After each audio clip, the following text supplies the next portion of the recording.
Tunataka tukamshukuru Mungu.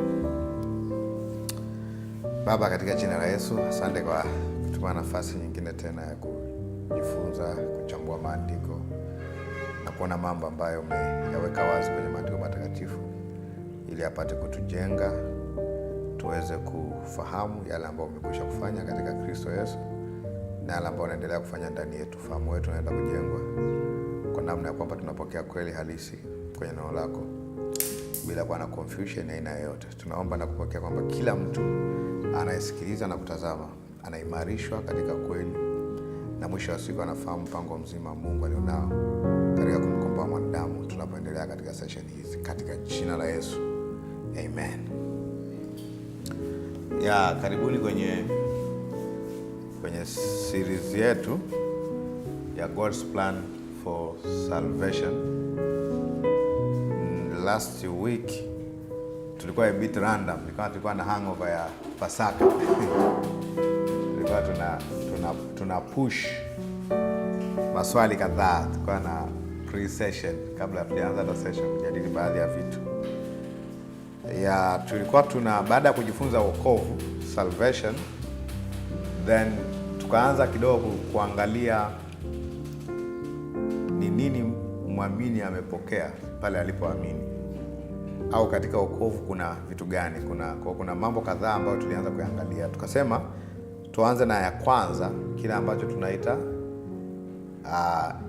when someone is called a believer, he is righteous and he justified and righteous. Amehesabiwa haki na mwenye haki. Nakumbuka hiyo Sawa Kwa hiyo kuna document pia nilituma leo kwa wale ambao kwenye broadcast list. Kwa nimetuma document ya somo zima la righteous. Kwa hiyo tulikuwa tumeanza na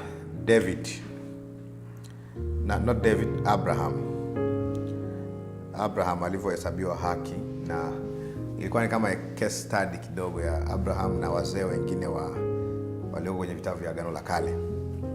Kwa na mimi tutakuwa na muda mzuri tena leo, lakini nataka tupite tu kwa haraka kwenye yale ambayo tuliyajifunza wiki iliyopita. Tuliona kwamba haki ya Mungu inapatikana kwa kuamini Yesu Kristo. We are justified by faith in Christ.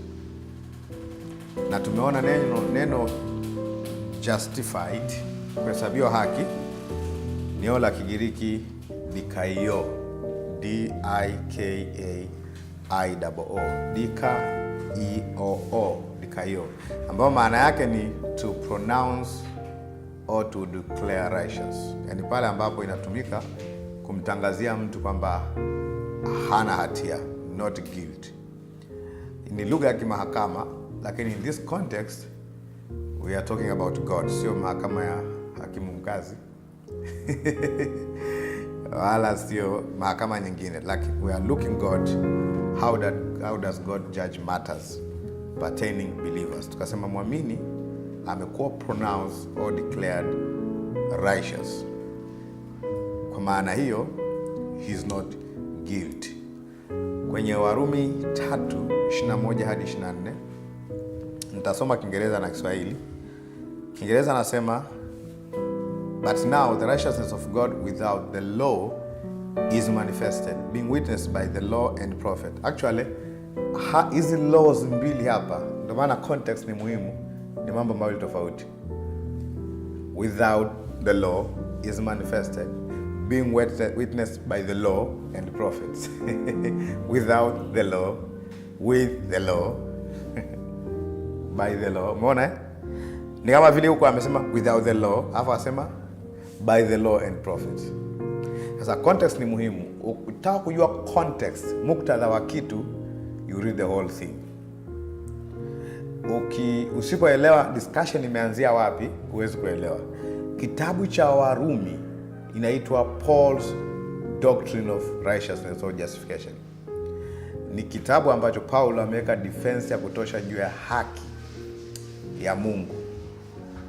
Na nilishangaa siku nimeanza kuchambua hichi kitabu.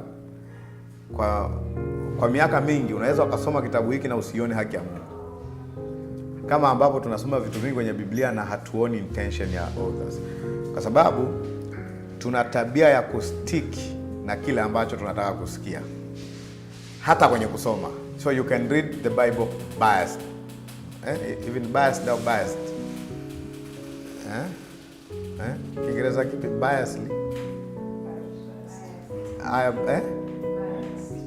Biased.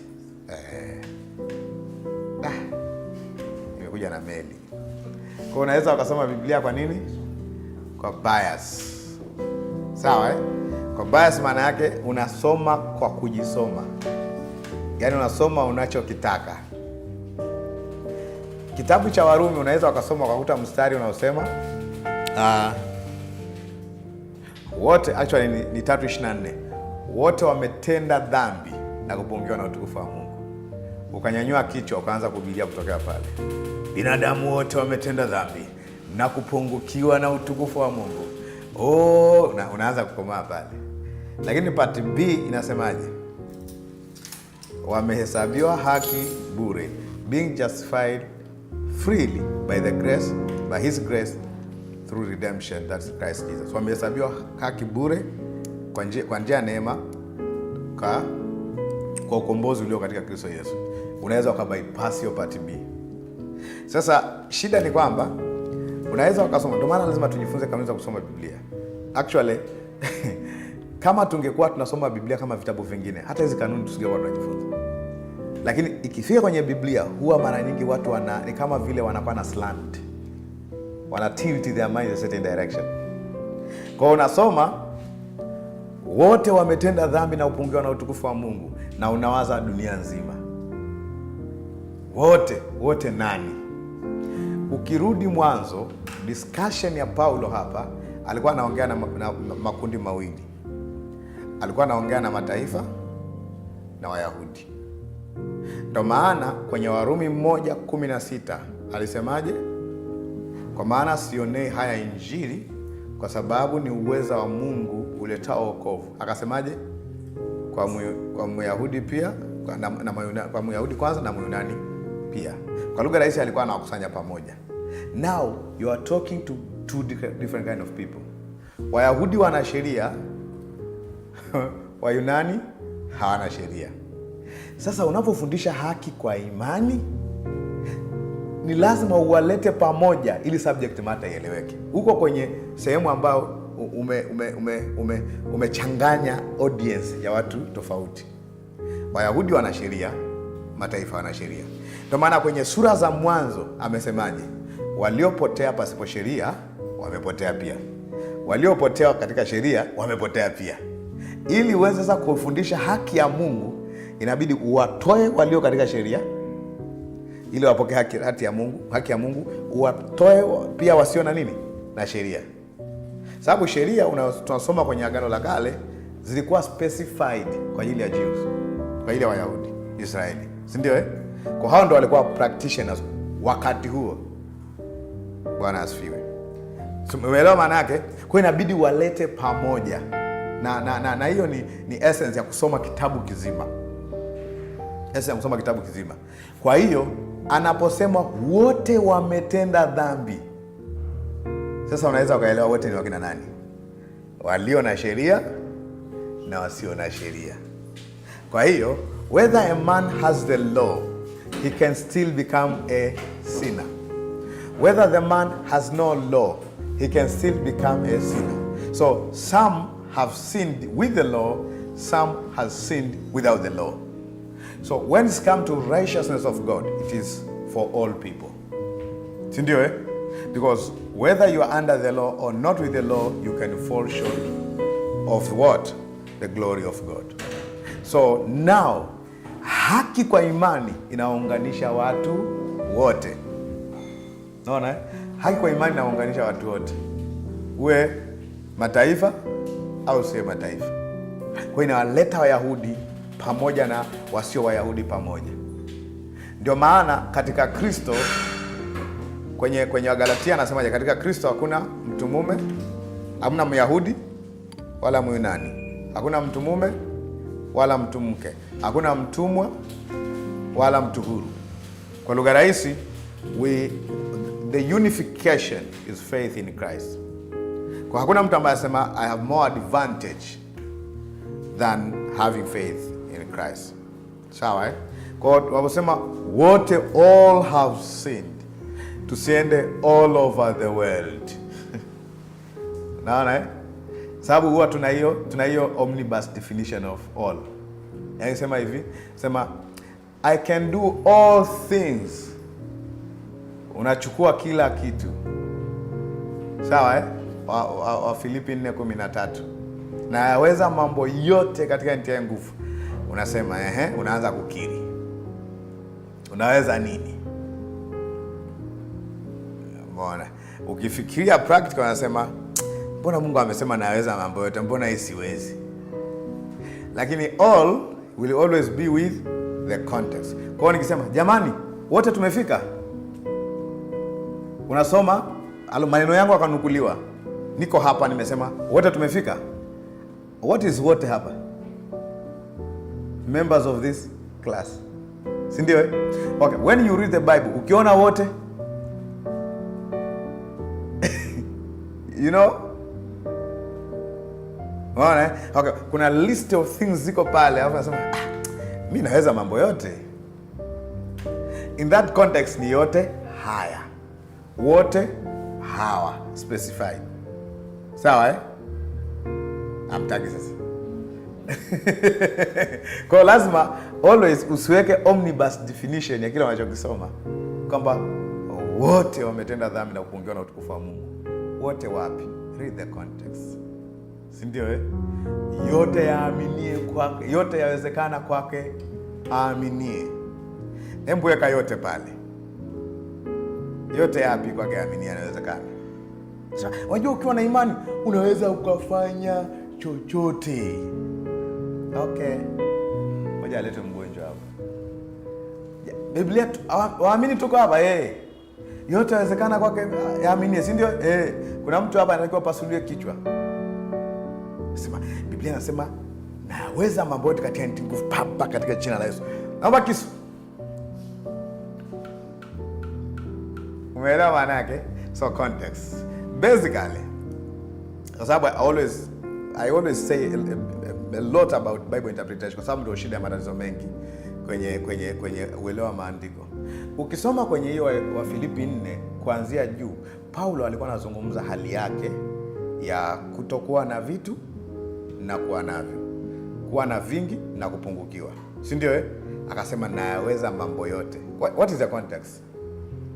Akasema katika mambo yote nimejifunza nini? Kuridhika. Kwa nini ambacho Mungu anamwezesha Paulo kwenye wa Filipi 4:13? Contentment. Kwa hiyo yote pale ni nini? Contentment. Do you know contentment, it takes the power of God for people to be content. Hivi unajua inahitaji nguvu za Mungu kuridhika? Do you think mtu akiwa na kila kitu ataridhika? Mbona? Kwa hiyo I can find a poor person ambaye yuko content. Is that possible? Yeah. I can find a rich person ambaye yuko content. Si ndio? I can also find a poor person who is not content. I can find a very rich person who is not content. Kwa contentment is not material. Si ndio Si ndio? Kwa ni nguvu za Mungu peke yake ndio inafanya mtu awe nini? Content. It is not a capacity you build by having things. Go and ask anybody ambaye hana Kristo.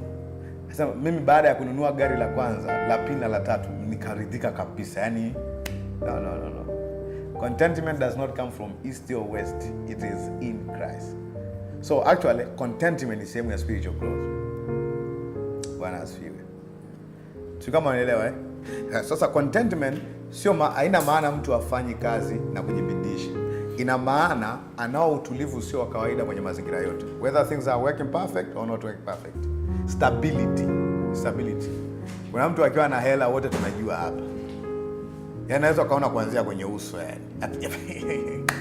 Ndugu yangu, I always remember my brother. Akiwa na hela unajua kabisa asubuhi kabla jioni hajafika. Ndugu yangu, mbona umekakata hapo? Hapa hela zipo. yaani hachelewi kukuosha yaani. Lakini asipokuwa yaani wewe makini. Yaani wewe ndio mnaongeza shida hapa kwenye familia hii. Yaani he will literally display that.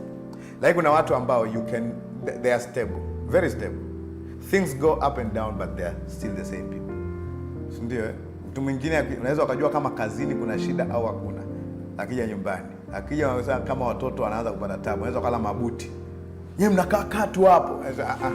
Sio shida ya watu, wanasema nyie mnakaa tu hapo. Au na nyie sogeni hapa. Hiyo na nyie maana yake wao ndo namba 2. Ameshakwazwa na hadi wengine huko na nyie mnaletea shida. Siku moja baba yangu alikuwa ana hasira, sikujua ana hasira na nini. Sasa siku hiyo tulienda kuimba usiku. Nilienda kuimba wazangu Rubega, nikaenda kuimba huko. Tumeimba. Kilichotokea sasa, usiku umefika, kuvuka mto ikawa shida. Sasa ile natokea saa 3 asubuhi nyumbani hivi, kama mwenye nyumba yani. Natokea saa 3 asubuhi. Mzee akanidaka. Hiyo ilikuwa issue. I'll never forget. Mzee kwanza hakuwa, bahati nzuri hakuwa na fimbo, maana ninganawa nyingi. Sasa ilibidi mzee alikamata. Sasa kidogo nimekuwa kijana, kwa maguvu hapa. Sasa unamzuia hivi. Kasikia, mamako ananitesa na ananitesa. Kwa maana yake nikajua hii hasira sio kwangu peke yangu, ni dabo. Akafungua mdogo haraka kuning'ata, nikaweka mkono hapo. Kumbe ukiweka mkono hivi wakati nang'atwa hakingatiki. Huwezi kung'ata mtu hapo. Kwa hiyo nikaweka mkono hapa. Nashika mdogo. Nisikia ngumi zimepita huko. Nikatokea chini ya miguu yake, nikala mita. Nikaja jioni amepoa. Baba ni baba tu. Fresh tu. Umekula? Umeniuza sasa, umekula tena. So, tulikuwa mpaka tumefika huko. I was talking about contentment, si ndio angalia Pastor Chris Oenai aliwahi kusema kitu kimoja, akasema when a text of the Bible is misinterpreted, a great truth is lost. Fikiria Paulo alikuwa anazungumzia contentment. Si anazungumzia kufaulu hesabu. When same verse. Is contentment a good thing? Yes. Have we missed it many times? Yes. Kwani tuna miss? Kwa sababu Paulo alikuwa anafundisha habari za kuridhika katika Kristo in all weather, empowered by the power of God. Now unaona tumebypass hiyo, tunasema unaingia kwenye pepa na uweza mambo yote katika nguvu. Basically anasemaga hiyo sio prayer point kabisa. Hiyo sio inspirational prayer. Kwa sababu ukichukua context unamaanisha nikipata A fresh, nikipata F fresh, nikipata 100 fresh, nikipata 0 fresh. Na yaweza mambo yote. Maana yake I'm not going to be moved. Is that a prayer we always saying when tunasema naweza mambo yote katika physics kija na bomoa, psychology kija na bomoa, na piga fresh. Oh, that's not the confession there. Kwa hiyo kwa sababu imekuwa misinterpreted out of context, we always miss. Kwa Paulo anasema for all have sinned. Kwa actually he's bringing them together. Now anasema but now the righteousness of God without the law is manifested. The law in this context ni yale mambo ambayo Wayahudi walikuwa wanajitahidi kufanya ili kumpendeza Mungu. That's the law number 1. Here being witnessed by the law and prophet, actually anazungumzia law as vitabu vya Musa na other parts of the Bible, laws and prophets. Umeona? Lakini law ya kwanza is works. Law ya pili ni books. Kwa maana Kiswahili nasemaje? Haki ya Mungu imedhihirika pasipo sheria. Inashuhudiwa na, angalia Kiswahili ilivyoweka, Torati na manabii. Maana Kiswahili ilivyoiweka ina maana aliyetafsiri Kiswahili ametenga ya kwamba hii ni sheria, works, na hii ni Torati, vitabu.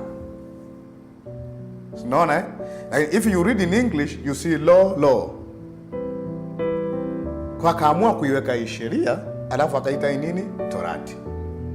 Si ndio? Neno Torati na sheria huwa zinatumika interchangeably. Lakini ndo maana lazima udefine kitu with context. Muktadha ndio unaweza kueleza kitu. Unajua neno moja linaweza likatumika sehemu mbili tofauti na likawa na maana mbili tofauti, the same word. Sio, umeelewa eh? Sometime kwenye Kiingereza hata inavyotamkwa inabadilika. Kwa mfano live inatamkwaje? Live or life, based on the context, si ndio eh? Don't kill me, I want to live. Kanisa, don't kill me, I want to live. Si ndio? Unaweza kusema hivyo? No, the president's live on the television. Niandikie live na live separately. Utaandika the same spelling, si ndio eh? Utaandika the same letters, live. Umeona matumizi? Neno hata Kiswahili neno barabara na barabara yategemea tunatumika. Kwa ukiona unapovuta kama barabara ni tofauti na barabara. Umeelewa eh? Neno lile lile. Kwa context ni muhimu. Kwa huwezi kuchukua Biblia kama dictionary. Kwamba basi popote ambapo kuna neno imani, basi maana zote za imani ni hii. Context. Ni sawa na neno gani lingine? Kwa mfano neno minute. Kwa sehemu hiyo minute, kwa sehemu itatamkwa minute, sehemu itatamkwa minute. Si ndio eh? Si ndio? Nikiwa nazungumzia dakika nitaita minute. Nikiwa natamka kidogo naita minute. Si ndio eh? Yako mengi. Wind, wind. Si ndio eh? Si ndio eh? Si ndio? Bow na bow. Ni herufi zile zile. Umeelewa eh? Kwa usiwe na definition moja. Context ni muhimu sana. Context ni muhimu sana. Sawa eh? Ndio maana kuna neno, kwa mfano Yesu anasemaje? Yesu anasemaje kwenye Yohana 3:16? For God so loved the world. Si ndio? The same John ambaye ameandika mazungumzo ya Yesu na Nikodemo alisemaje kwenye waraka wake wa kwanza? Do not love the world. For God so loved the world. Do not love the world. Hii ni nini? Kwa the world hapa, hata kama Kigiriki chake ni cosmos, na hapa ni cosmos, two worlds. Ina make sense eh? Sasa ukisema ndio maana atheisti sasa wanaosomaga Biblia wanakosoaga namna hiyo. Angalia Biblia ilivyochanganya. Angalia. Haelewi hata maana ya context. Angalia, for God so loved the world. The same John wrote, do not love the world. So the world here will be people in their environments. Si ndio eh? Watu. God so loved us, people, the world. Do not love the world. What is that? The attitude of man without God. Kwa context ndio inakuambia world ya hapa na world ya hapa ni nini? Ni vitu viwili tofauti. Umeelewa eh? That's very important. Nasema hapa mapema hata kabla hujaanza principle of Bible interpretation, kwa sababu we will be applying many times. Hata neno wokovu halina maana moja kila mahali. Sawa eh? Kwa lazima uangalia context. Wokovu hapa ni maanisha nini? Sasa hata kutolewa mtoni wakati umezama na mtu akakuokoa, amekufanyia nini pale? Wokovu. Lakini amekuokoa kwenye dhambi zako hapo? Hapana. The danger there is no sin. The danger is what? Kuzama. Umeshaanza kunywa vikombe 3 vya maji, ukiacha tu kidogo ingekuwa issue. Wasiojua kuogelea kama mimi, Mungu awabariki, mnaweza mkajifunza. Kwa hiyo sasa huwezi kuona kila sehemu of salvation ukaweka maana ya soteria kila mahali. Kwa hiyo ndo maana kwenye principles zote za Bible interpretation, and let me say something here. Context is the king. Neno hili limetumikaje kwenye mazingira haya? Sawa eh? Jamani, kusikuitika ni ukiroho. Sawa eh? Sawa ndugu zangu. So context is a king. It's very important. Kwa Paul anasema wote. Kwa haki inapatikana kwa nini? Kwa imani katika ukombozi ulio katika Kristo Yesu. Justification is freely by faith in Jesus Christ redemptive work. Kwa hiyo tulicheki hiyo pia, tukaenda kwenye mfano wa Abraham, tulikaa sana kwa Abraham pale. We stayed for so long with Abraham kwa sababu Abraham amekuwa perfect example of a man who was justified by faith, not by works. Alihesabiwa haki kwa imani. Na hiyo tuliona kwenye Warumi 1-5. Anasema kama Abrahamu alihesabiwa haki kwa matendo yake, analo la kujisifia, lakini si mbele za Mungu. It means God does not justify men by works. He justifies by what?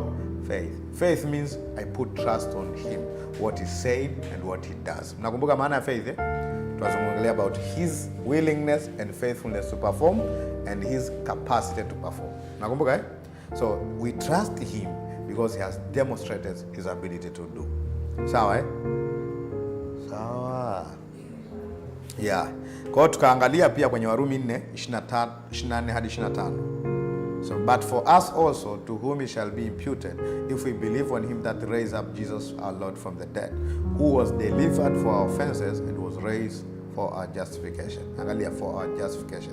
Kwa hiyo kuhesabiwa haki, justification, is a product of resurrection. Maadamu Yesu amefufuka, maana yake tumetangaziwa haki. Kwa hiyo tunasema ufufuo wa Yesu Kristo ni tangazo la wazi la kwamba Mungu ameshughulika na dhambi zetu. That's very important.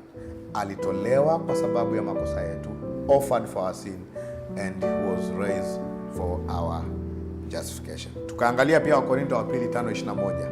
Paulo anaposema yeye asiyejua dhambi alimfanya kuwa dhambi ili sisi tupate kwa nini? Haki ya Mungu katika yeye. Actually, sio tu kwamba Mungu anatuona wenye haki, lakini anatuona haki yake. Sasa haki, kufanyika haki ya Mungu, we will use a different word zaidi ya kuwa justified. Kufanyika haki maana yake you are the right thing God has ever produced. Si ndio? Ni kitu sawa Mungu amekitengeneza.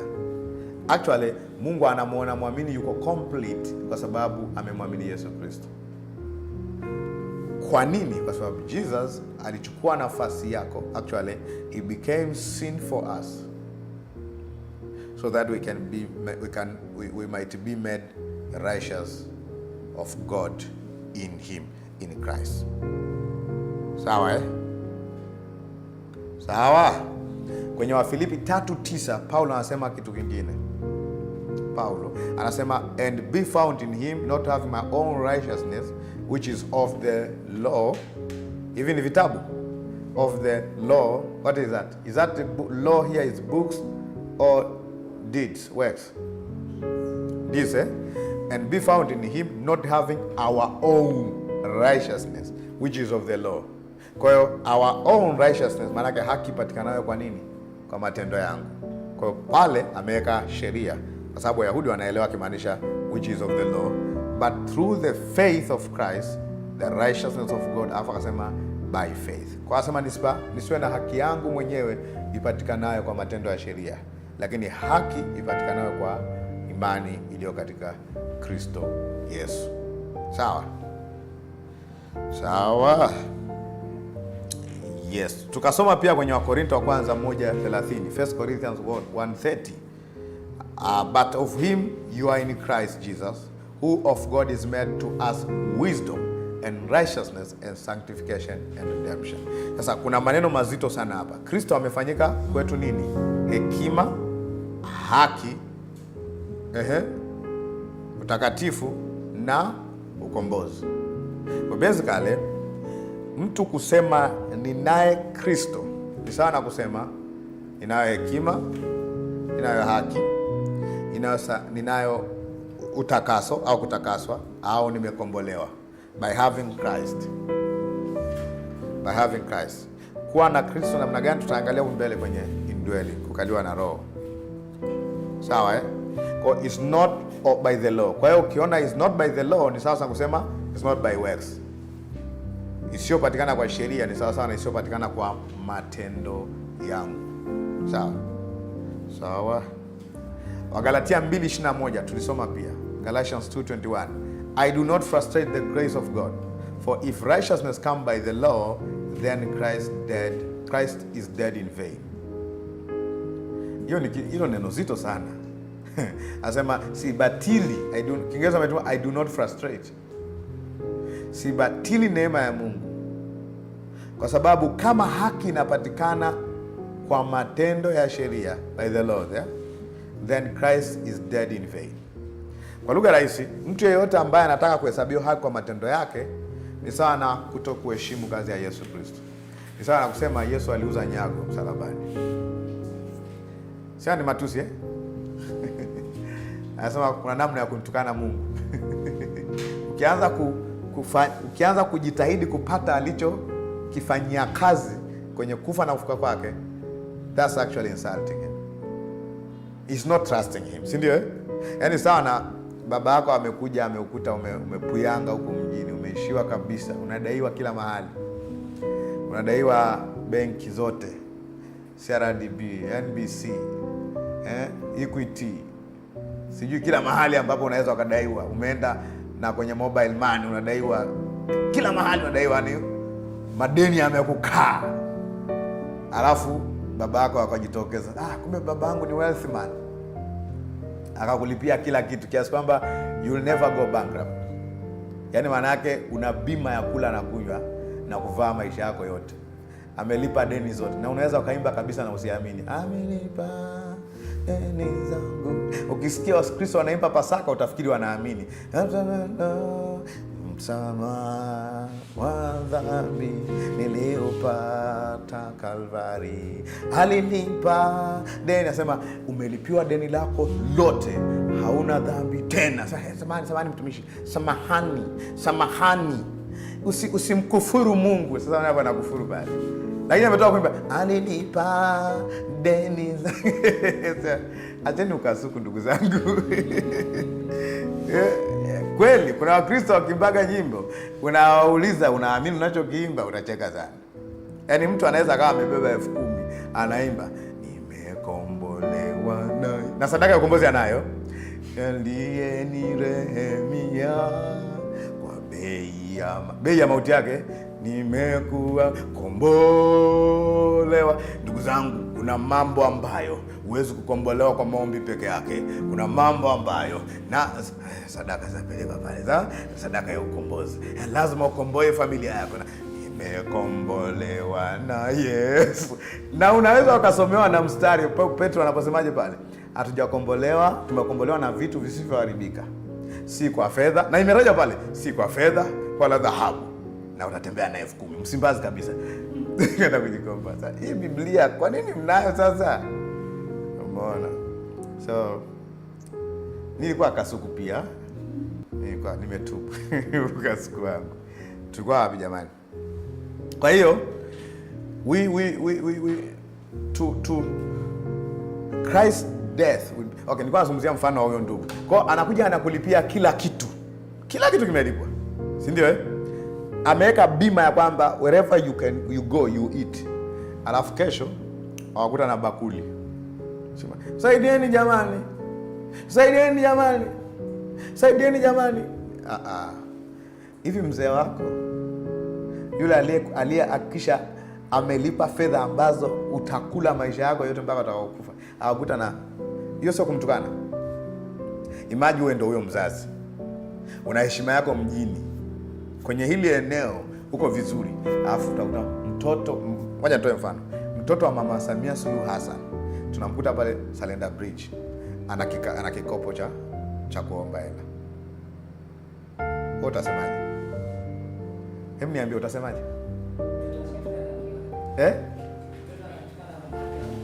Anamwaibisha mama yake. Okay. Wakristo huwa wanafanyaje? Mimi ni mwenye dhambi Mungu, sistahili mbele zako. Yesu alikufa kwa ajili yako. Sistahili. Sasa nani anastahili?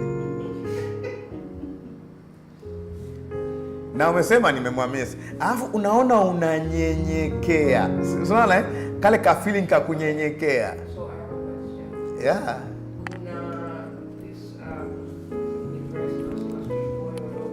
And all that, like, kuna mstari unasema ni moyo uliopondeka, Bwana hata udharau and stuff like that, which basically means a contrite heart, a repentant heart and all that. So can you explain it with that verse in context? Simply, mtu anayetukuza kazi ya Yesu Kristo, huyo ndo amenyenyekea. Maana yake, when you remove yourself from the way, it means you trust someone else. That's to be contrite. That's to be repentant. To consider I don't deserve by myself. It's you. Sasa you are not saying I'm a sinner. That's not being contrite. In fact, I'm a man. Is that being contrite? Imagine you saying I'm a man. Umenyenyekea. Okay, unazo hela. Unazo hela, alafu kasema mimi ni maskini, sina kitu chochote. Is that being contrite? So what is contrite? I recognize what God has done where I am right now. Sawa, eh? That's not to say I'm a woman or I'm a man. It's not bragging. Bragging is when you are showing what I have done. See what I mean? You are talking about yourself. But when you are saying someone else does this, it's not did that, it's not me. Sio mimi. Mungu amefanya katika Kristo. Unaonyesha kumheshimu mtu mwingine. Hiyo ndio kunyenyekea. Si ndio eh? Ni kurecognize another. Nenda kaangalia kwenye matumizi ya neno kunyenyekea kwenye Agano Jipya. It's talking about kuangalia mtu mwingine. Ndio maana kwa mfano kwenye Paulo anaposema pale kunyenyekea, kwa mfano Petro anapozungumza kwenye waraka wa kwanza wa Petro 5, pale anasema Mungu hapinga wenye kiburi bali huwapa wanyenyekevu neema. Actually amezungumza pale nini? Ameanza vijana na waheshimu na kuwatii nani? Wazee. Recognize ya kwamba huyu ni mzee na huyu mimi sio mzee. That's actually it is. Huyu ni mzee na wewe you stand elder and I'm not an elder. Okay, nikisema God has saved me by his love. Am I contrite? Si ndio? Lazima tu udefine unyenyekevu kwa neno la Mungu, sio mtaani. Si ndio? Kwa neno la Mungu. Kwa na recognize alichokifanya mwingine. Kwenye wokovu, who do we recognize? Okay, kwa mfano nikisema wapendwa, tujitahidi kwenda mbinguni, sio lele mama, tupambane. Nimenyenyekea hapo. Okay, tuache na nikisema Mungu, mimi ni mwenye dhambi, sifai mbele zako, na Mungu ameshasema unafaa kwenye neno lake. Wewe ni mwanangu mpendwa. Si ndio eh? Si ndio? Alafu unasema mimi sio kitu mbele zako, na yeye anasema Kristo amekufa kwa ajili yako. Unampraise. Au mtoto wako akija akasema mimi sio mwanao. Sasa mtoto wangu umenyenyekea sana. Nasema wewe angalia, wewe ni mama yangu. Umenisomesha, umenisaidia sana. Ukiniona hivi nilivyo ni kwa sababu ulinisaidia. Umeelewa maana yake? Hana regard what you have done. Okay, kwa mfano akasema umenisomesha mama, sijasoma chochote. Ameanza chuo kikuu, anapondeka mbele zako. Mama, sijasoma chochote. Yaani ada uliolipa they still raise me. Najitahidi kupata elimu. Umemsomesha aviation school, alitaka akaenda, akasema nataka nisome na udaktari, ukampeleka. Kwa amesoma vitu vingi kwa hela yako. Hapa sema mimi, tazama mimi sio msomi kabisa. Umeelewa eh? Kwa hiyo but when anapozungumza na kurecognize I'm who I am because what my mom did. Si ndio eh? Lakini tofauti na akisema I'm who I am because I fought hard in my life. Umeona eh? Umeelewa tofauti eh? So being contrite mara nyingi inatumika kwa mtu ambaye anasema maneno kinyume na yeye. Yaani kwamba amenyenyekea. It's not, sio kuigiza who you are not, sio kunyenyekea. If you are, kama umetakaswa, useme mimi ni mchafu. Kwa duniani hawa ndio walio bora, ndio unaopendezwa nao. Alafu mtakatifu anasemaje? Hakuna mtakatifu duniani baba. Are you acting according to the word of God or you are against the word of God? Umeona eh? Kwa hiyo kwa kipimo cha neno la Mungu ni the one who say because God says I am, so I say. Si ndio eh? Kila ambacho Mungu anasema na mimi nasema. Do you know everything God has done in Christ? Unatakiwa useme kama ulivyofanyiwa. If God has made you righteous, sio haki kusema I'm not righteous. Na neno la Mungu lilisemwa kabla lijaandikwa. Likaandikwa ili na sisi tusome na kusema. It was spoken before it was written. It is written so that we can read and also speak. The word of God was spoken before it was written. So unajua prophets spoke, then they were documented. Kwa haikuwa documented ndio ikawa spoken. So the word of God was spoken before it was written. And it was written so that we can also read and speak. Baya niwape mfano. Kwa mfano, kwenye Hebrews 13 kuna mfano pale. Ametoa mfano pale, asema msiwe wenye kupenda fedha, sijui na nini na nini, bali kuridhika. Alafu akasema, maana yeye mwenyewe amesemaje? Sitakuacha wala sitakupungukia. I will never leave you nor forsake you. Alafu najua mstari wa mfano asemaje? Nafikiri ni 13:6. Asemaje? So that we may boldly say, because God has said, I will never leave you nor forsake you. In that speech of God, I have something I say boldly. Sio kwenda asemaje, sitakuacha wala sitakupungukiwa. Wakristo wanavyoimba sasa, Baba, usiniache. Yeye ndiye amesema sitakuacha. That's not a bold confession. Sio kama umeelewa? Amesema sitakuacha wala sitakupungukia. What is the bold confession? It's not going against. Ukisema Mungu, najua saa hizi umeniacha sasa. Maana yake unamwambia ulidanganya.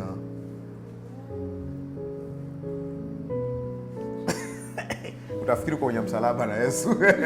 Eloi Eloi lama sabakitani. Actually, hiyo tu kuonyesha kwamba Kristo ndiye aliyepata hiyo changamoto ile usipate.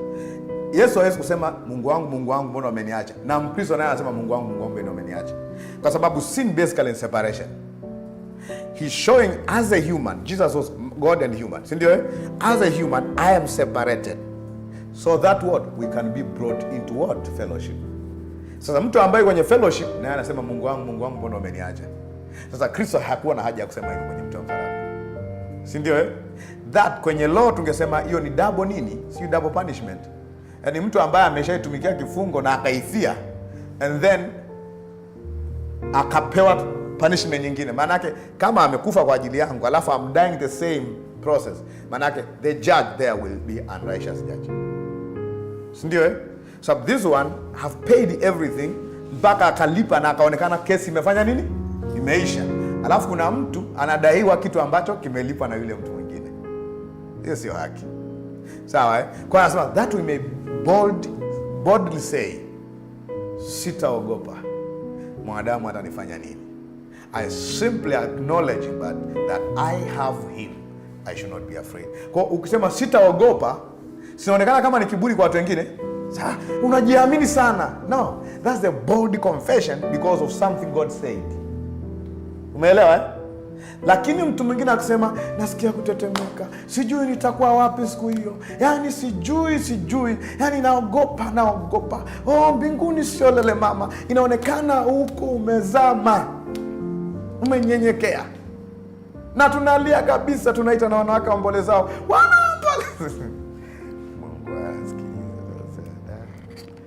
Anyway, tumeelewana kidogo Umeelewa? Yeah, so those are we may boldly confess. Kwa tuko nasoma Galatia 2:21. Yes? Sorry,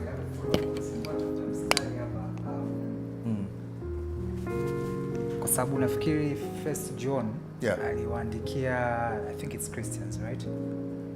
Don't say, I'm not saying right.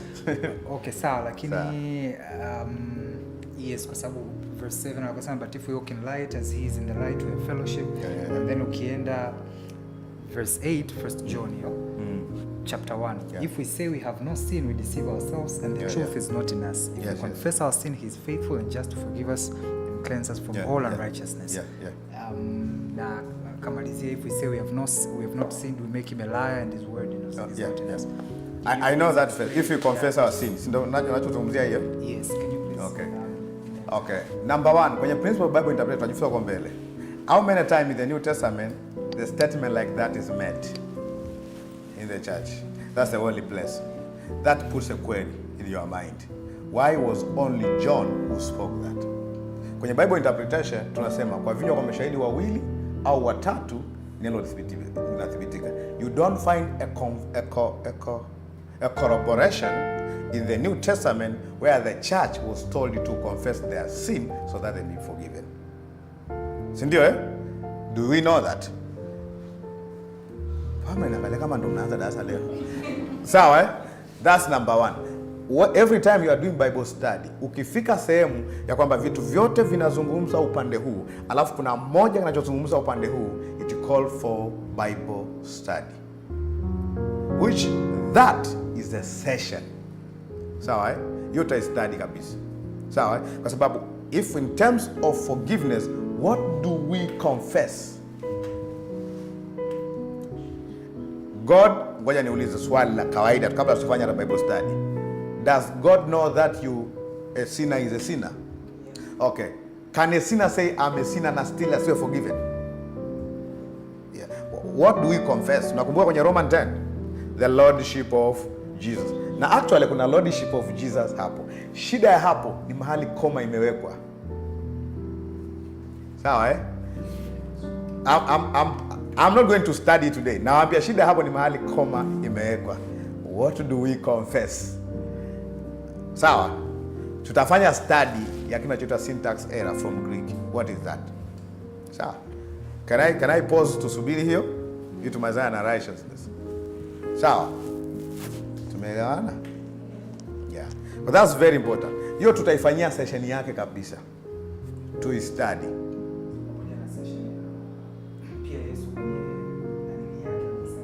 Sala ya Bwana. Don't worry. We will mix them. Na sala ya Bwana, tusamehe makosa yetu kama nasi tuwasamehe waliotukosea. Kama hiyo ingekuwa ni ukweli, Yesu hakutakiwa kufa. Tunatakiwa tufundishwe namna ya kusamehe ili Mungu atusamehe. Kwa sala ya Bwana ina disclaimer. What is Greek there? Na ndio maana kwenye Bible interpretation kuna kitu kinachoitwa nini? You go to Greek and Hebrew. Ancient text ilikuwa imeandikwaje? Mpaka imekuja Kiingereza na Kiswahili. Kulikuwa na mchakato gani? A pastor should know that. Sawa eh? Ndio maana ukiangalia kama mchungaji wako ameenda chuoni, kuna kisomo kinaitwa Introduction to Greek na Introduction to Hebrew. Unafundishwa na Kiima na Kiarifu Kigiriki kimekaaje na Kiebrania kikoje. It helps a lot when it comes to things like that. Sawa eh? Tuko mpaka hapo eh? Ya, kwa hiyo hizo tutaziweka tu vizuri wala hizo kwa shida. Tumalizane kwanza na kuhesabiwa haki. Sawa, tumalizane na kuhesabiwa haki kwanza. Tutakuja kudeal na the seemingly contradictions. Sawa eh? Tutadili na hiyo waraka wa kwanza Yohana, tutadili na hiyo sala ya Bwana. Actually kuna nyingi tu. Tutadili na hiyo Paulo aliyosema nikiisha kuhubiri wengine niwe mtu wa kukataliwa. Tutadili na Waebrania kama tukifanya dhambi kusudi. Tutadili na Petro aliposema mbwa amerudia matapishi yake. Tutadili, ziko nyingi za kudili nazo baada ya kujifunza hizo inaitwa 8 principles of Bible interpretation. Ukizielewa hizo, actually ukishazielewa hizo principle 8, you can do it at your home. Sawa eh? Sawa? Yeah. Umerelax na hiyo eh? Yeah. So tumesema darasa linachukua mpaka mwaka eh? Yeah. It means we have a lot. So we shall deal with that na hizo na hiyo mistari mingine. Tukianza pia kujifunza tabia ya Mungu tangu Old Testament. How does God forgive? Yesu kuna sehemu aliomba msamaha ndo akasamehe. Kama hiyo sala ya Bwana inakubaliana na maisha ya Yesu. Kuna kitu kinaitwa practical theology. Is it practical? Mwae kumwona Yesu akisamehe kwenye Agano Jipya? Au kama mjao kusoma Biblia. Kwenye Agano Jipya, have you ever seen any place Jesus forgiving people? Yeah.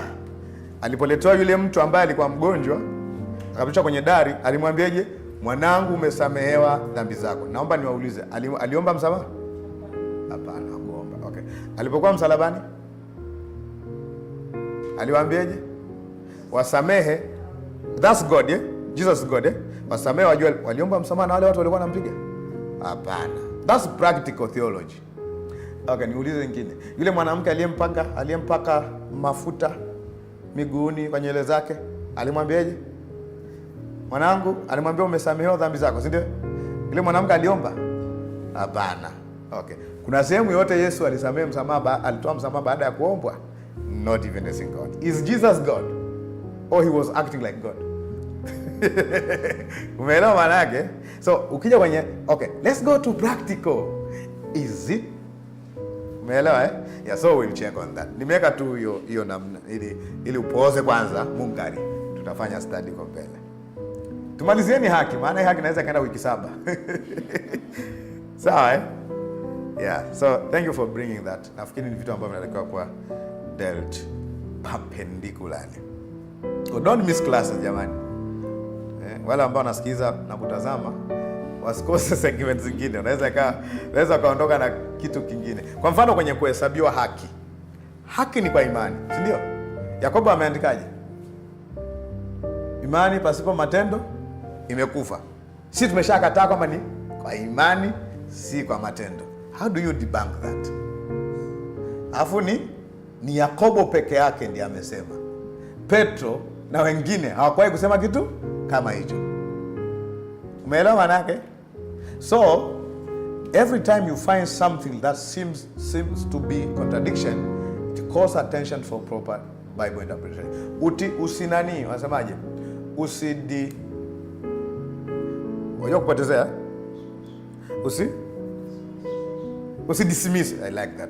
Don't just dismiss ya kwamba zamani mimi niliposoma hiyo Yakobo, wakati najifunza haki kwa imani, nimeelewa. Nikakutana na Yakobo.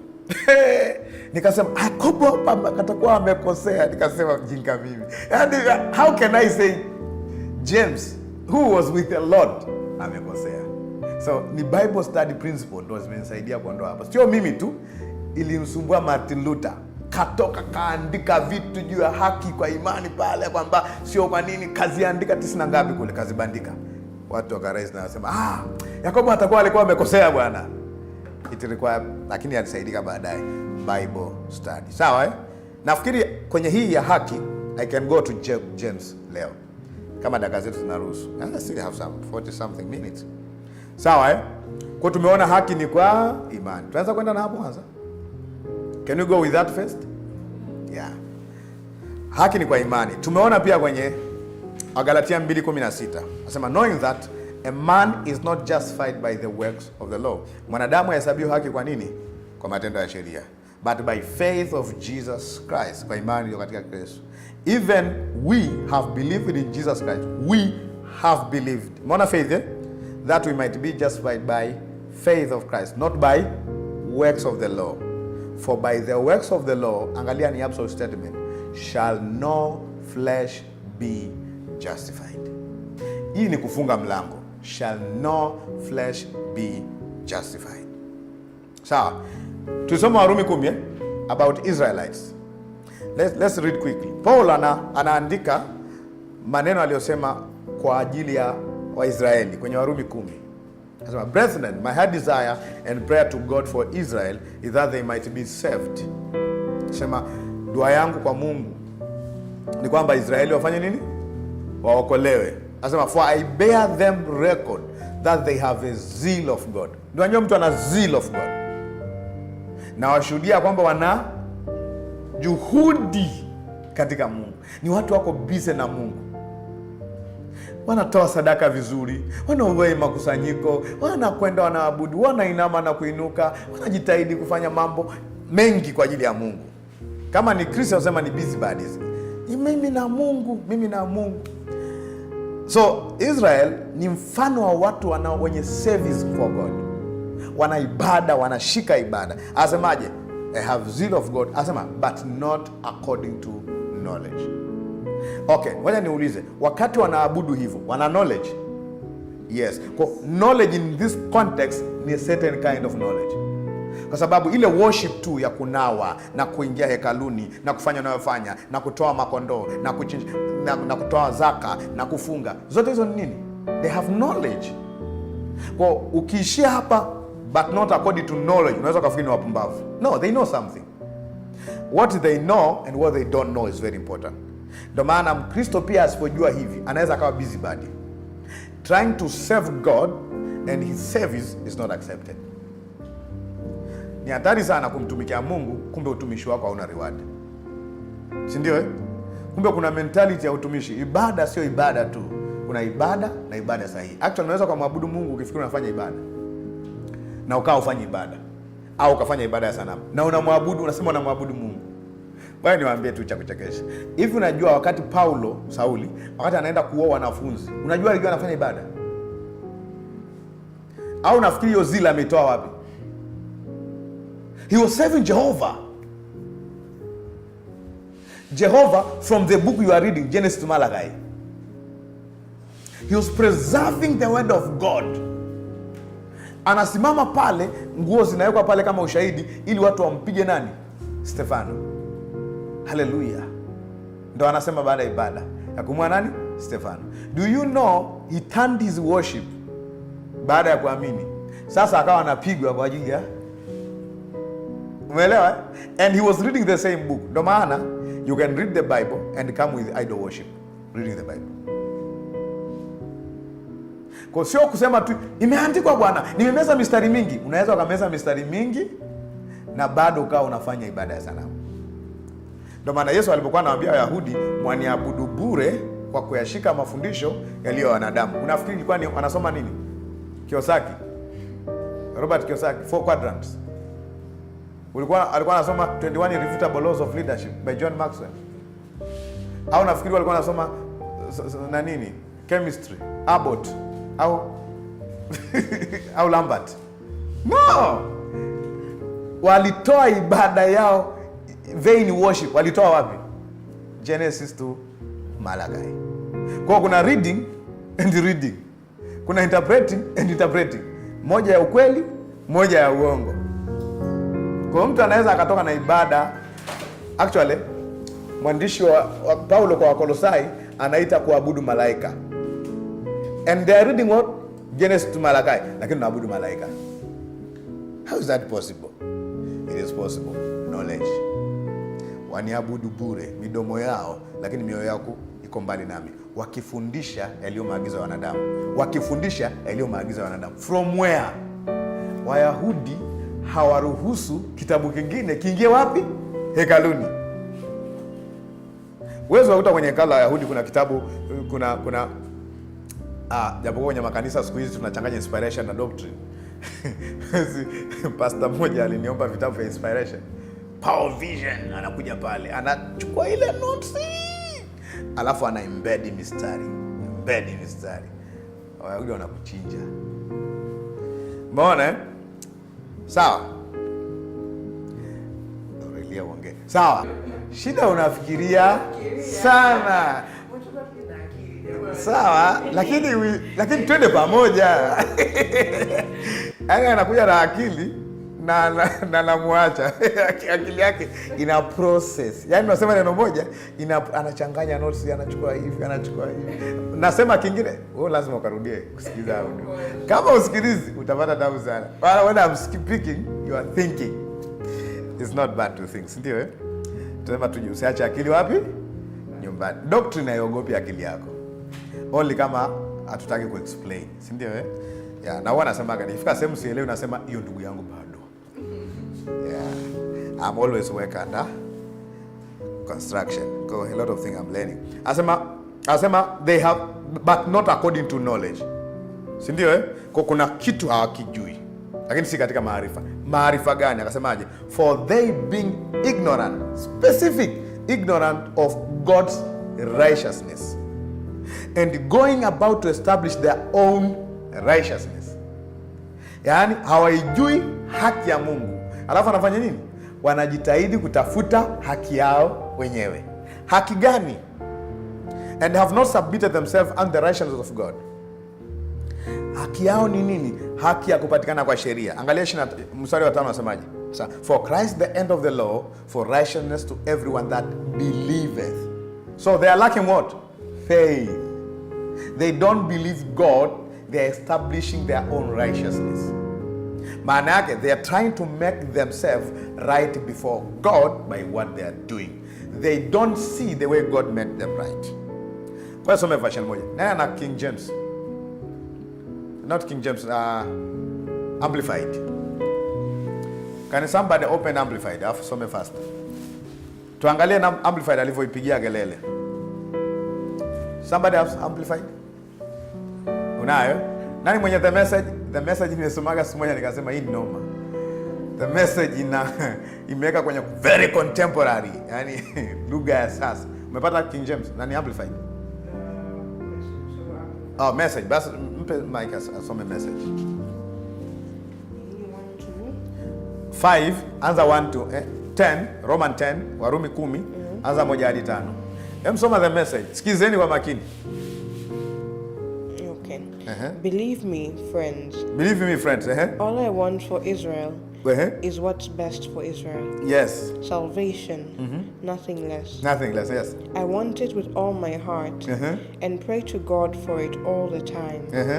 I readily admit that the Jews are impressively energetic regarding God. Energetic? Regarding God. Regarding God. But they are doing everything exactly backward. They are doing everything exactly backward. They don't seem to realize that this comprehensive setting things right, that is salvation. Comprehending setting things right. No righteousness. That is salvation. It's God's business. It's God's business. But they are doing like their own business. And a most flourishing business it is. Right across the street, they set up their own salvation shops. I like that. This is very common. Salvation shops. And noisily peddle their knockoffs. After all these years of refusing to really deal with God on His terms. God on His terms, not their terms. Insisting instead on making their own deals. They have nothing to show for it. Yes. The earlier revelation was intended simply to get us ready for the Messiah. As soon as the law happened. Who then put everything right for those who trust Him to do it. Is that faith? Trust Him to do it. Moses wrote that. I wanted to end 5. Okay. Naomba nisome TKU. Tafsiri ya kusoma kwa urahisi Kiswahili TKU. Naomba nisome. Inafana kama is English. Anasema, kaka na dada zangu, nalotamani zaidi kwamba Waisraeli wote waokolewe. Hayo ndio maombi yangu kwa Mungu. Mstari wa 2. Naweza kusema hili juu yao. Kwa hakika wanabidii sana kumtii Mungu, lakini hawajui njia iliyo sahihi. Sio wanabidii, hawajui njia iliyo sahihi. Hawakuelewa kile ambacho Mungu alifanya ili kuwaokoa watu, hivyo wanajaribu angalia. Hawakuelewa kile ambacho Mungu alifanya ili kuwaokoa watu, hivyo walijaribu kwa njia yao wenyewe kupata kibali kwa Mungu kwa kuishika sheria, na wakakataa kuifuata njia ya Mungu ya kuwaokoa watu. Kwa kuna njia ya Mungu ya kuokoa watu, hivyo walijaribu kwa njia yao wenyewe kupata kibali kwa Mungu kwa kuishika sheria. Okay. Na wakakataa kuifuata njia ya Mungu ya kuokoa watu. Angalia mstari wa 4. Sheria ilifika mwisho wake Kristo alipokamilisha kusudi lake. Sasa kila mtu anaweiweka imani yake kwake anahesabiwa haki mbele za Mungu. Straightforward. Umeona Kwa wanajitahidi. Zamani, actually I can tell you, mtu akisha settle kwenye somo la haki, hata mentality yake kwenye vitu vingi inabadilika. Ndio maana E.W. Kenyon aliwahi kuandika akasema, righteousness is the master. I can tell you, the moment you understand namna Mungu anavyohesabia watu haki, reading the Bible will be totally different thing. Actually, your worship will turn upside down. Sindio That is the way you give, the mentality of giving inabadilika. The mentality of prayer inabadilika. Kwa nini? I know I'm not working my way out to be justified. I'm just doing what? Trusting Him. Sasa kwa binadamu wengi inaonekana ni ngumu sana kuwa nyepesi. Si kama umeelewa Yaani siku ya kwanza nafundisha hivi, watu wakaniambia unaofanya wokovu kwa mrahisi. Okay, basi ni mgumu. Utaenda mbinguni. Hapo vipi? Jitahidi mbinguni, sio lele mama. Utafika. Unasema yani tutafika tumechoka. Yaani kama unafikiri utafika umechoka, haufiki kabisa. Kwa sababu jitihada hazikufikishi. If God will just give you righteousness by your works, utoboi hata 50% ya haki ya Mungu. Nilikuwa naambia darasa lingine leo, nikamwambia hivi, God's standard of righteousness is faith. Works hazitoboi. Yaani Mungu aamue kupima mawazo yako yote kama yuko sawa kuhesabia haki. Aamue kupima ya kwamba hauwazi vibaya, hauneni vibaya, hautendi vibaya. Alafu useme Mungu nastahili, niko vizuri sana. In fact, unapotaja hivyo unatenda dhambi immediately. Yeah, the Pharisees example, Luke 18. Yani, kwa sababu you're actually saying, mimi najitosheleza. I don't need help. I can save myself. Sasa hiyo ndo nini? Kiburi. I can work my way out. Would you? Fear and trembling. And that's not salvation. That's Christian walk. Najua ni wa Filipi 2:12 na 13. Na wajua watu wengi wanaishaka 12. Ngoja tusome hiyo faster. Fear and trembling. Sababu muktadha wa same. Ni wa Filipi ngapi tena? Au mtumishi hata ujui? 2:12 na 13. Sasa ukisomea hiyo unakamatika with fear and trembling. Brum, brum, brum. Soma mbele. Usitishike na neno fear and trembling. Do you know there can be reverence, fear in trembling in reverence, eh? Like, si kama umeelewa, eh? Reverence, heshima, honor. Si ndio, eh? Not because you are frightened. Not because you are frightened. Si umeelewa, eh? Angalia kwenye 12. Kuanzia huku juu Paulo alikuwa anazungumza Kristo alichokifanya na namna ambavyo tunatakiwa kuwatanguliza wengine. Just like he left the throne, he became like a man, he died and rose. Let's learn like that. Hiyo ni Christian walk, eh? Let's learn from him. Alafu 12 anasemaje? Basi wapendwa, kama vile mlivyotii siku zote. Angalia ilivyoanza. Mlivyotii siku zote. Watu gani? Wapendwa. Hawa ni waamini tayari. Si wakati mimi nilikuwepo tu, bali hasa mimi nisipokuwepo. Akasema utimizeni wokovu wenu. I like English nasemaje? Walk out your own salvation. Kuna tofauti ya walk for and walk out. Walk out ni manifestation. Walk for is acquiring. Umeona taito tofauti? If I walk for my salvation, that's my effort. If I walk out, I'm taking from the deposit. Kwa mfano, kupenda jirani yangu ni I'm walking out my salvation. I'm not loving so that I can be saved. I'm loving because I have the love of God in my heart. How did I get the love? When I believed. Romans 5:5. Tumaini alitayarishi kwa sababu pendo la Mungu limemiminwa ndani yetu kwa huyo roho tuliyepewa sisi.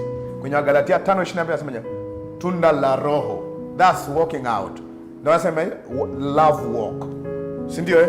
It's something I do as the effect. Sasa angalia anasema walk out your own salvation with fear and trembling. Kuogopa na kutetemeka. Tumejifunza ya kwamba fear can be positive or negative. Si ndio, eh? When there is terror, that's another kind of fear. But when there is honor and reverence, it can also be called fear. Si ndio, eh? Ina maana when I'm too careful of my walk because of my honor to God, I can use that fear, kicho cha Mungu. Si ndio, eh? Ndio maana imetumika sehemu kadhaa kwenye Old Testament, fear which is positive. Kwa mfano, kwenye Ecclesiastes, ni Mhubiri 3:14 anasema, najua ya kwamba kila kazi ifanyayo Mungu itadumu milele. Huwezi kuiongeza kitu wala kuipunguza. Anasema Mungu amefanya hivyo ili watu wamche yeye. Pale neno ni fear. Okay, nikijua kwamba kazi ya Mungu inadumu milele, maana yake siwezi kupotea au kupotezwa na yeye. What kind of fear is that? It's like, wow. You understand, eh? Umeelewa maana yake? Okay, kwenye Zaburi ya 130 mstari wa 3 na 4, there is also fear there. Angalia mazingira ya fear. Anasemaje? Wewe kama wewe Bwana.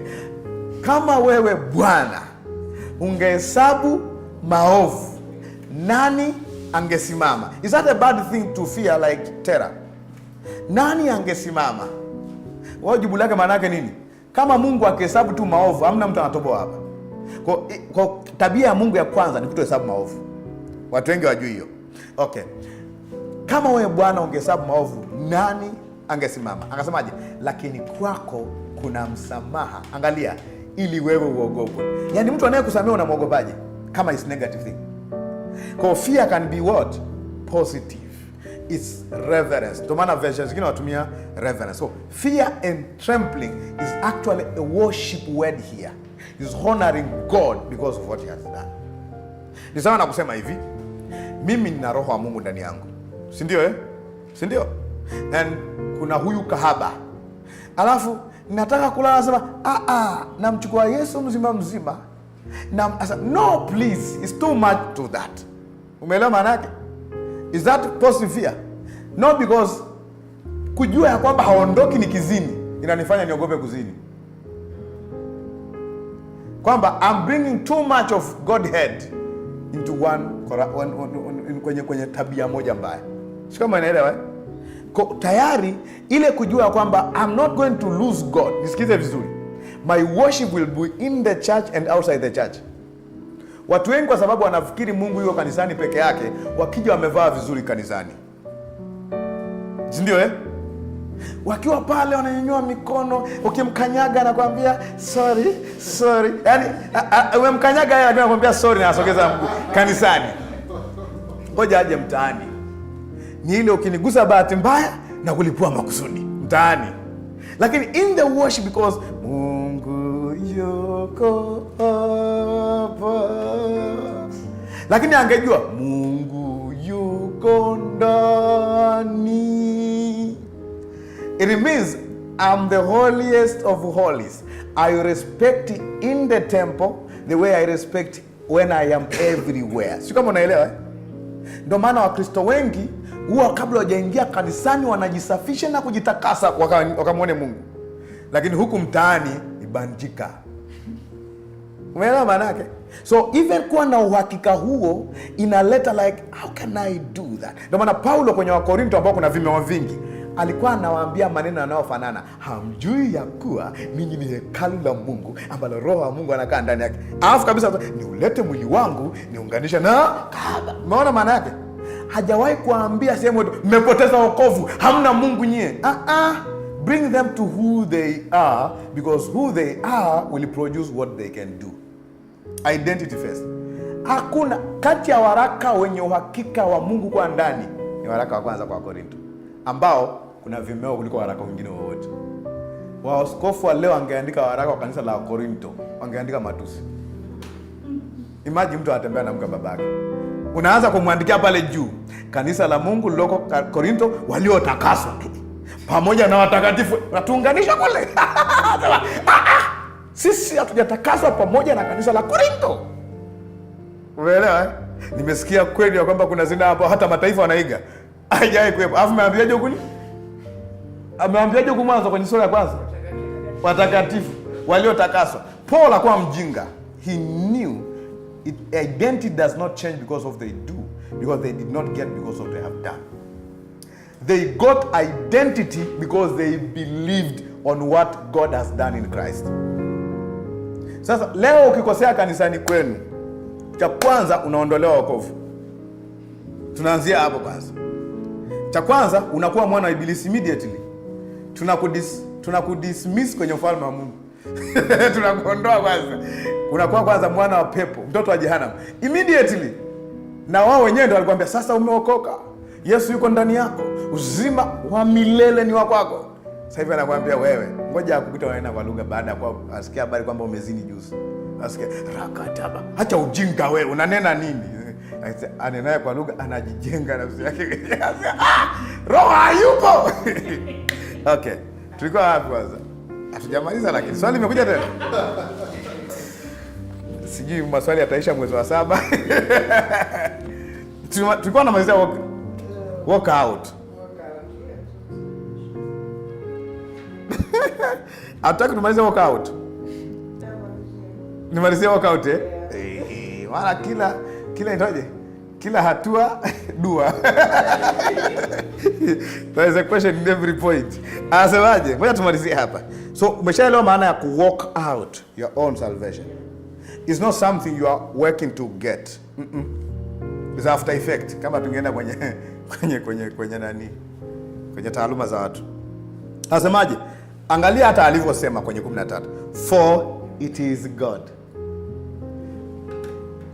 Mtu akitaka kukondolewa hakika aanze kusoma mstari wa 13. For it is God. Which worketh in you. Angalia. Both to will and to do of his good pleasure. Maana yake in salvation is God's work. In Christian walk is also God's work. There is no place God leaves a believer to try on his own. So even walking out of salvation is a work of the Spirit in you. It's still a surrendering mode. Hakuna sehemu muamini you don't surrender to be saved.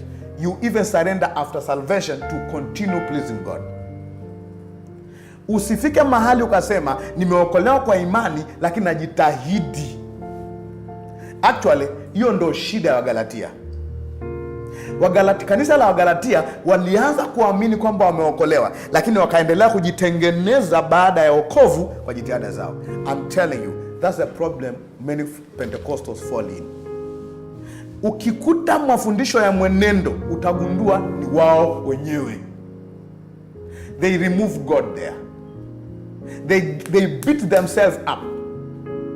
Mungu anasema, unajua nakwambia, let me tell you something secret about salvation. Soteria, salvation tuliyopokea is not like that.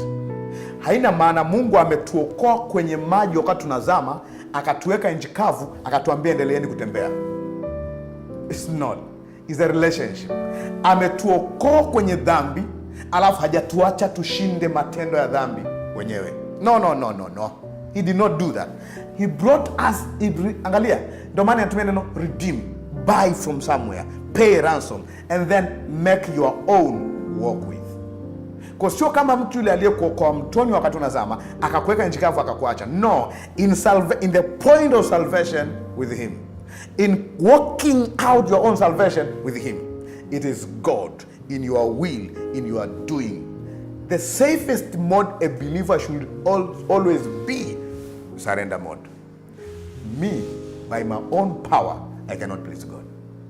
You did not please him when you are getting saved. You are not going to use your strength to please God after salvation. Hiyo ndo sehemu Wagalatia walipoangukia. Paulo aliita nini? That is foolishness. Unajua leo waloga pale, wakisoma kwa mstari, unajua kuna watu wamelogwa akili zao, waganga wa kienyeji wameloga pale. Si waganga wa kienyeji wazungumzia, ni wahubiri. Walienda wakati wameokoka, wakawafundisha mafundisho mengine ya kwamba wajitahidi. Ndio maana akaweka pale tohara, wakaweza kushika mwezi, kushika sabato. Maana yake now they are trying to put back what? Works. Sio umeelewa eh?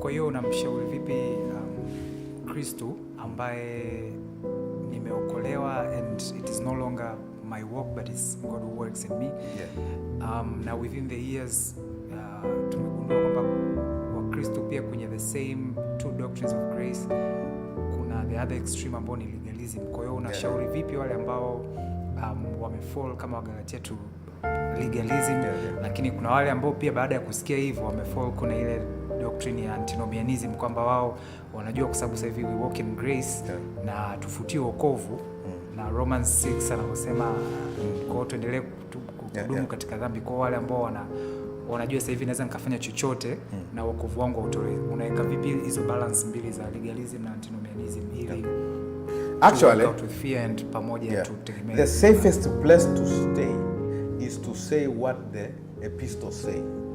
Kwa mfano, hakuna sehemu yote Biblia inafundisha kwa sababu siwezi kupoteza wokovu naweza kufanya chochote. That's not the preaching of the Bible. The preaching of the Bible is I'm saved by his grace, I continue in his grace. Now by the way, grace is not the weakness. It's the power of God. Ni nguvu ya Mungu. Shida ni kwamba watu wengi maybe wanaoeleza, I never explain like because I am this I don't care what I do. Kwa sababu hata kwenye matendo kwenye wa Korinto kuna maelekezo ya mwenendo ya yule ndugu.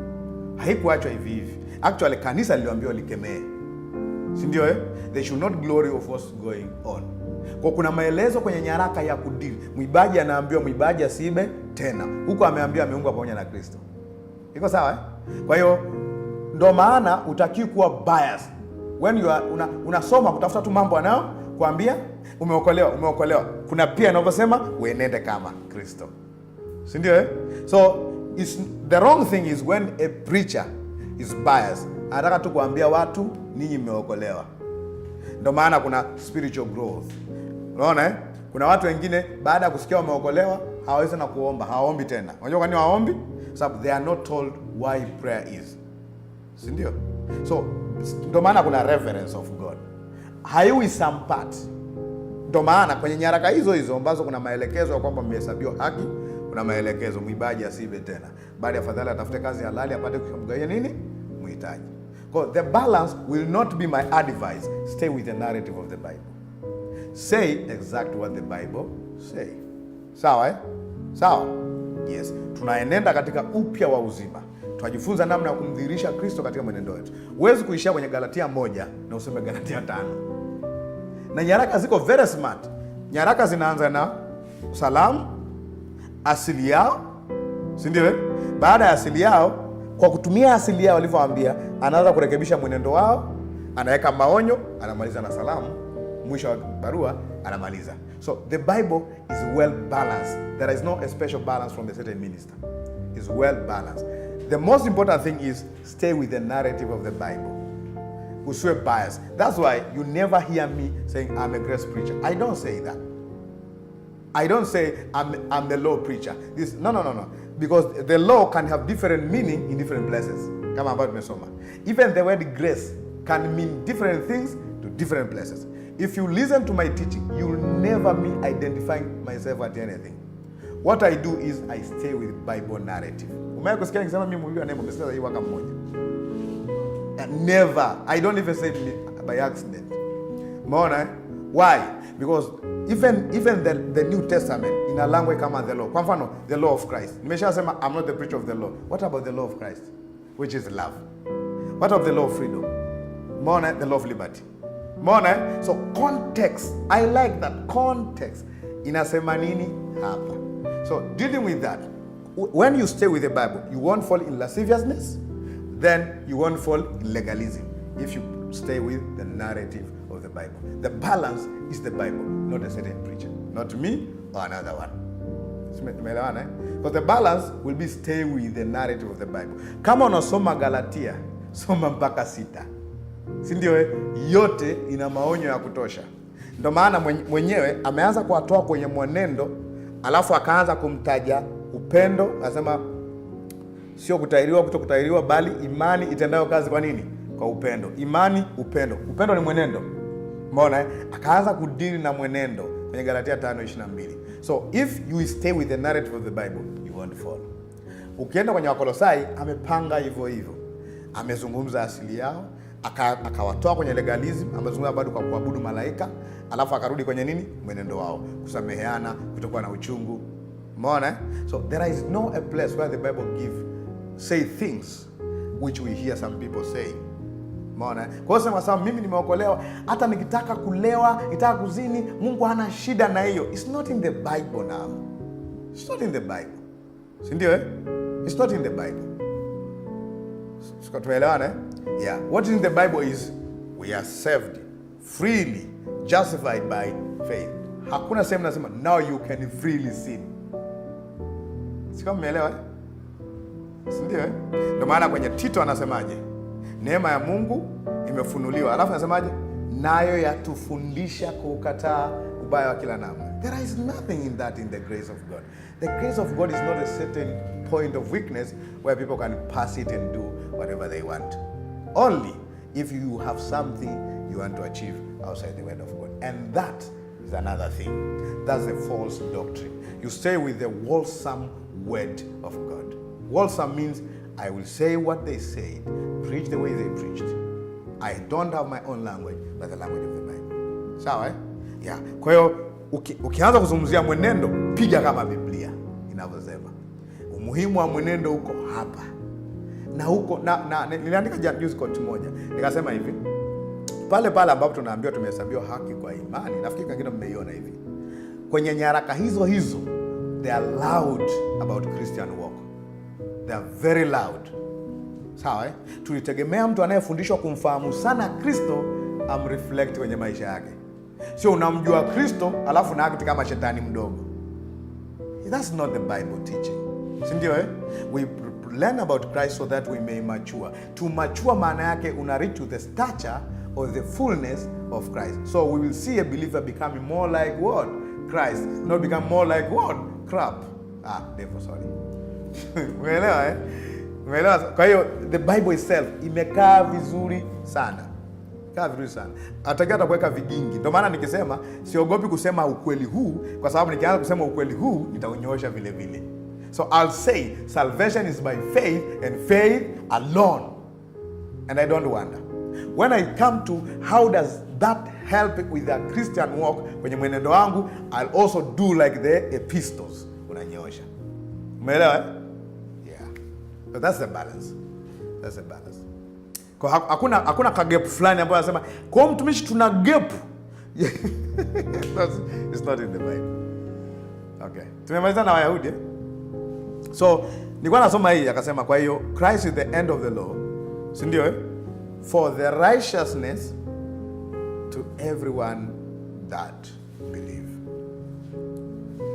Sawa Yeah. Kwa tuliangalia Abrahamu alipohesabiwa haki tukatembea vizuri.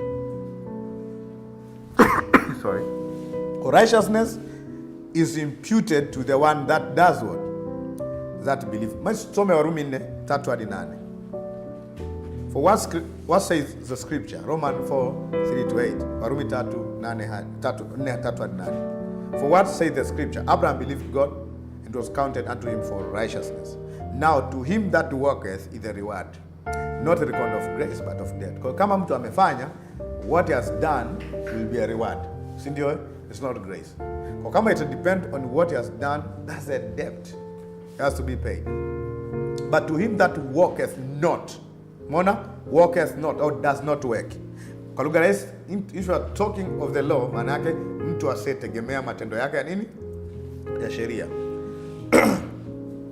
But believe on him that justify ungodly. Ungodly simply, hapa tungesemaje? Mtu asiye na matendo mema.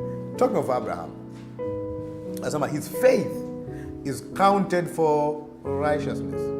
Now that alikuwa ametoa kwenye Genesis 15. Mwanzo 15. Abraham, mstari wa 6. Abraham alimwamini Mungu, ikahesabiwa kwake kwa nini? Kwa haki. Umeona Alafu akasema even as David also described the blessedness of the man. Kwa hiyo actually haki kwa imani ni baraka. Kwa sababu haki kwa imani ni baraka. It's a blessing. Blessed is the man unto whom God imputed. Impute pale neno logizomai. Put into one's account. Ni mtu ana deposit. Imputed righteousness without works. Maana yake which is not of works. Kwa hiyo mtu anaweza akawa na zero works akawekewa he is right with God. Kumbuka this by faith Asema saying, Daudi alisemaje? This is Psalm 32.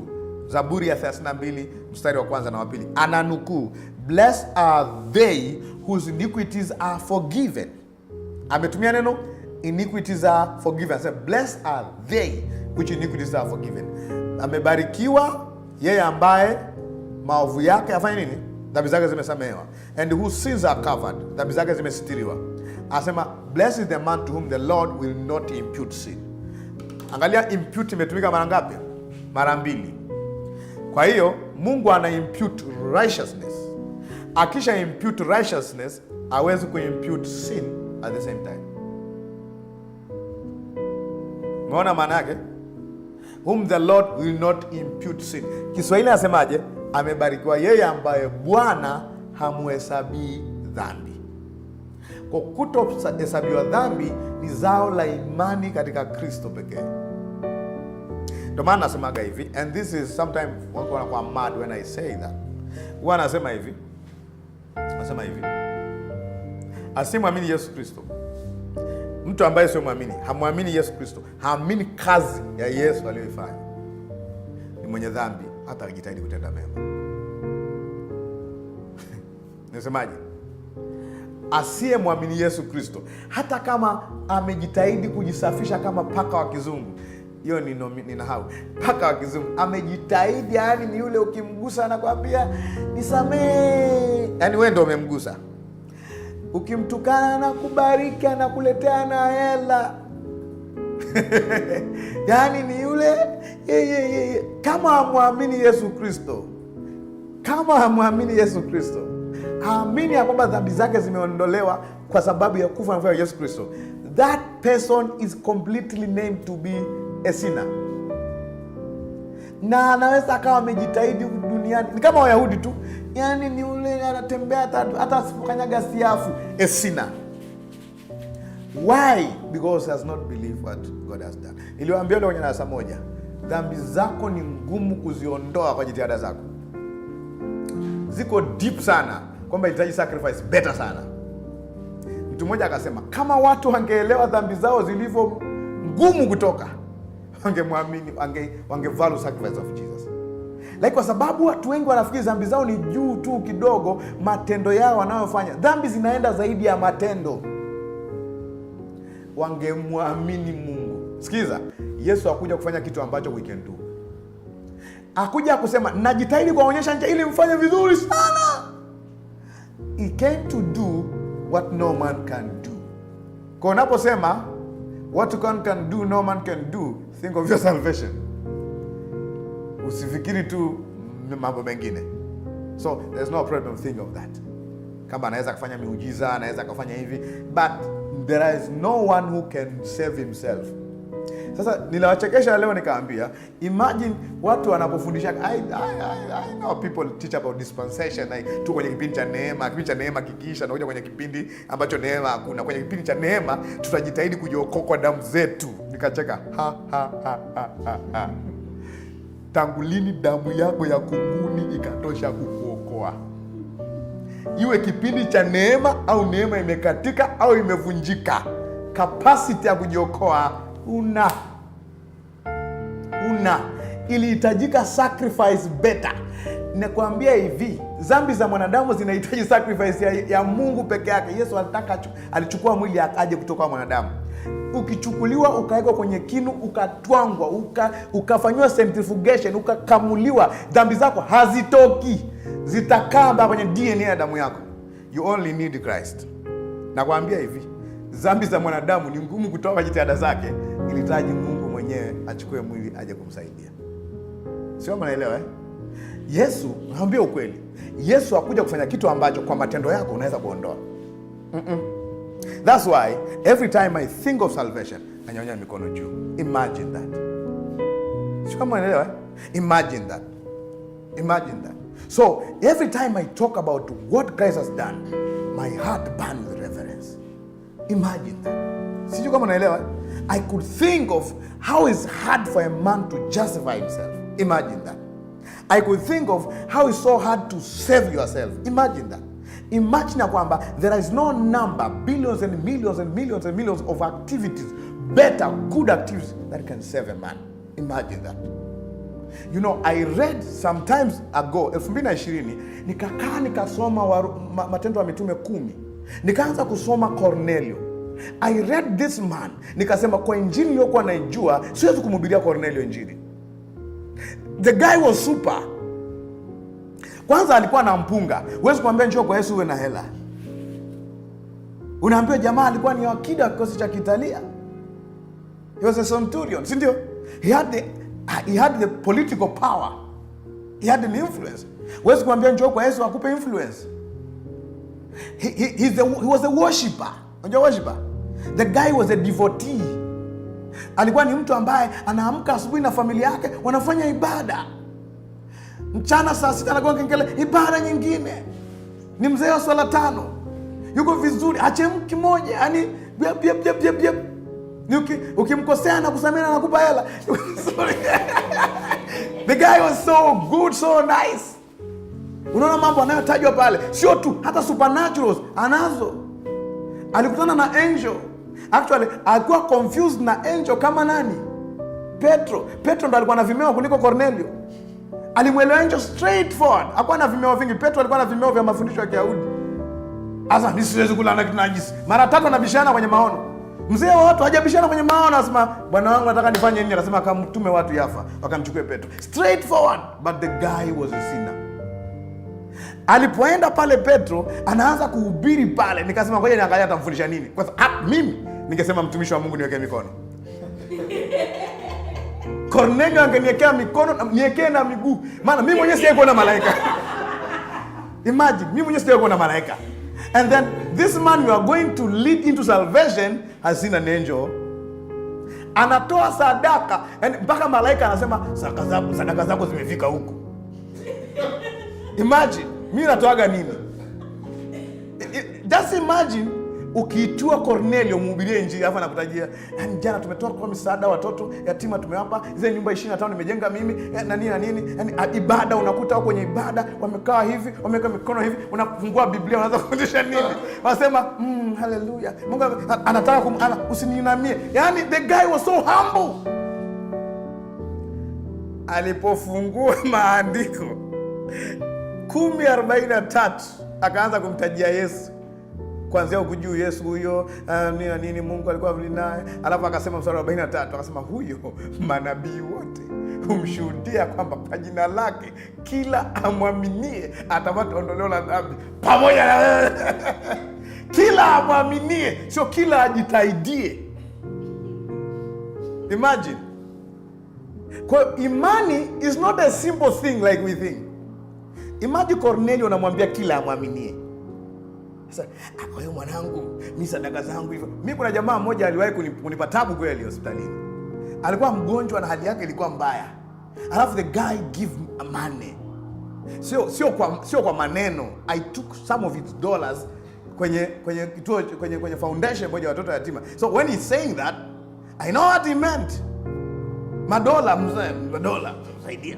Yaani Mungu anasaidia sana, saidia. Okay. Ngoja kwanza. Tuko hospitalini sasa. Ndio nakutana na kingiange kinaitwa nini? Haki itaonekana kwa matendo. Ni mtiti. Sasa si chance ya kuhubiri injili, tuko hospitalini pale, si unajua sasa hapo Cornelio kunaye. Nikaanza kumhubiria haki inapatikana kwa imani sio kwa matendo. Kumbe wakati ananiambia nikamwombee, alitaka nikampungushe Mungu sadaka zake. Wala sio kwamba alitegemea rehema za Mungu kumponya. He was not depending on the power of God. Angalia kichoko kinakuja. Akaniambia, ina maana mimi nateseka hapa. Mungu hawezi hata kuangalia sadaka zangu zile. Yaani imagine he's bringing what he does. Na tunaona wakati anasaidia watoto yatima anasemaje? This guy loves kids. Kumbe that's the love of his soul. Anajipenda yeye mwenyewe. Tunajua kila kwenye upendo kuna kutoa. Lakini sio kila kuna kutoa ni kwa sababu kuna upendo. Wengine wanatoa kama self service. Kwa unaona anapenda watoto yatima, kumbe wenzako fanya nini? Ana invest. He's not giving out of love. Sasa unaona, ndio maana mafundisho ya legalism ni hatari sana. Imagine kwenye muda ambao mtu anatakiwa kuruhusu nguvu za Mungu zimhudumie, anakumbuka sadaka zake. Hawezi kusema Mungu asante kwa sababu wewe ni mwema, napokea uponyaji sawa sawa na wingi wa rehema zako. You will not say that. Atakumbuka hela zake zote. Mungu ulikula tema. Najaribu kusema namna ambayo nasema kwenye moyo wake. Kwa sababu nilivyoanza kusema haki kwa imani, sura ikabadilika. You touch the demon now. Ndio maana ukihubiri sana haki kwa imani, you get the war in this city. You destroy demons. Watu wanaokupenda wanakuacha. Wanakuona umepotea. Kwa nini? How can you say God is so good like that? Kumbe wanajua kama Mungu ni monster. Nilijamaa fulani ukizingua na kuzingua. Usipompa hatoi. Na kuna maneno mazuri wasemaga, when something leaves the earth, heaven reveal. Release. Unaona ni maneno mazuri. Tumewaharibu Wakristo sana kwa kuambia ambatanisha sadaka zako na maombi. Na ukitaka kujua kwamba Wakristo wengi ni wachoyo, waambie watoe tu kwa ajili ya mkutano bure. Utaokota 200,000. Waambie kila mtu ambatanishe sadaka zake na nini. I will never forget that. We did some stupid thing mwaka gani hiyo. Tukaenda kwenye shule moja. Imagine shule ya msingi tukutane milioni, shule ya sekondari milioni 600,000 shule ya sekondari. Sadaka za kawaida ni 15,000. Walipoambatanisha 600,000. Wanafunzi from 1 to form 4 600,000 wametoa wapi? I don't know. Mimi nakwambia siachi uongo, nasema ukweli. 600,000. mimi siku introduce hiyo, nilikuwa na jamaa yangu, lakini kwa sababu tuliambatana naye actually nao ugonjwa tayari wakati huo. Kwa hiyo nikaangalia nikasema this really works. Umeona? This really works. Kilichoniuzi ni kwamba wakati tunatoa zile bahasha, jamaa alikuwa hataki kuangalia hata ya maombi. Mimi nikawa nasoma kwa masikitiko makubwa. Imagine mtu ameomba afaulu mtihani, hata kuandika vizuri hawezi. Maana unajua hapa tutalaumiana. Mungu atalaumiwa kwa jina letu. Kwa sababu he will fail. I know. He fail. Jina lake anaandika pale kwa shida. Sio amefanya form 4. Alafu pale ameweka 5,000 yake. Inawezekana ajala siku 2 baada ya hapo. Pocket money katia pale. That was the most, is not hilarious. Hiyo ni most dangerous activity I ever done in ministry. Alafu jamaa wangu baada ya tumetoa zile hela, nikamwambia vipi haya maombi? Akasema nataka tupe bwana. That one was the shocker. Hiyo nikasema kwa nini tumechukua? Kwa kweli mimi nilipeleka ghetto. Lakini wakati naombea najua haya tajibiwa. So